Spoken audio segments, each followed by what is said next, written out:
Pada tahun 2020, sebuah lembaga non-partisan Amerika Serikat yang berpusat di Washington DC yang bernama Pew Research Center melakukan sebuah survei terhadap 34 negara berdasarkan tingkat religiusitas semua bangsa yang ada di dunia.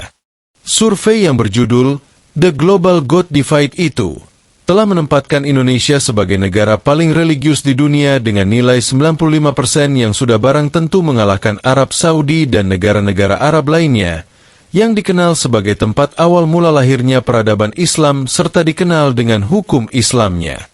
Hal ini didukung dan diperkuat dengan fakta di lapangan, yaitu dengan makin meningkatnya jumlah tempat ibadah, khususnya masjid dari tahun ke tahun.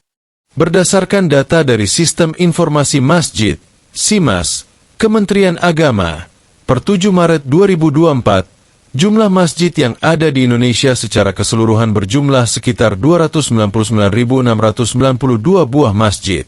Dan tentunya jumlah masjid yang ada di Indonesia ini adalah yang terbanyak di antara negara-negara Islam yang lain. Sebagai orang Indonesia yang beragama Islam, tentu bangga dengan pencapaian tersebut. Tetapi di sisi lain berdasarkan data Transparansi International tahun 2021, negara dengan tingkat religiusitas yang rendah justru adalah negara dengan indeks korupsi yang paling rendah. Sebagai contoh, Belanda dengan indeks religius sebesar 39%, namun Belanda menduduki peringkat nomor 8 sebagai negara terbersih di dunia. Lantas pertanyaannya adalah apakah ada korelasi antara tingkat religiusitas bangsa dengan tingkat kebersihan terhadap tindakan korupsi?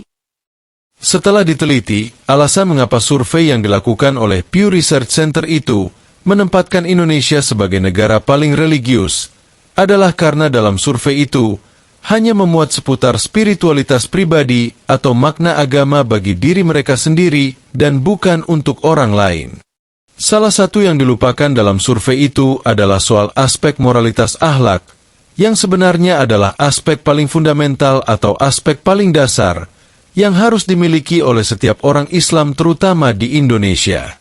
Padahal sejak awal berdirinya Islam, aspek moralitaslah yang lebih ditekankan dan diutamakan.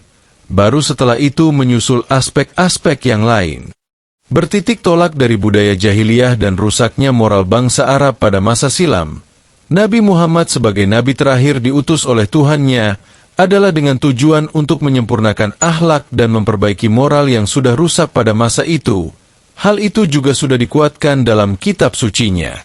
Tanpa moral dan akhlak yang baik, semua pengetahuan dan kemajuan teknologi tidak akan memberikan dampak yang baik bagi umat manusia.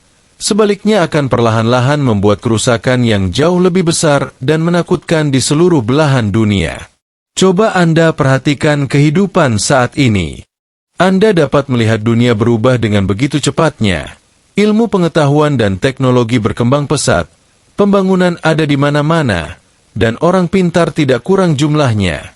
Namun mengapa tampaknya dunia malah menuju pada kehancuran? Perang ada di mana-mana dan ketidakadilan menjadi sesuatu yang biasa. Apakah ini bukan suatu tanda bahwa dunia sedang menuju pada kehancuran yang mengerikan? Apa pendapat Anda soal ini? Kritik dan saran tulis di kolom komentar.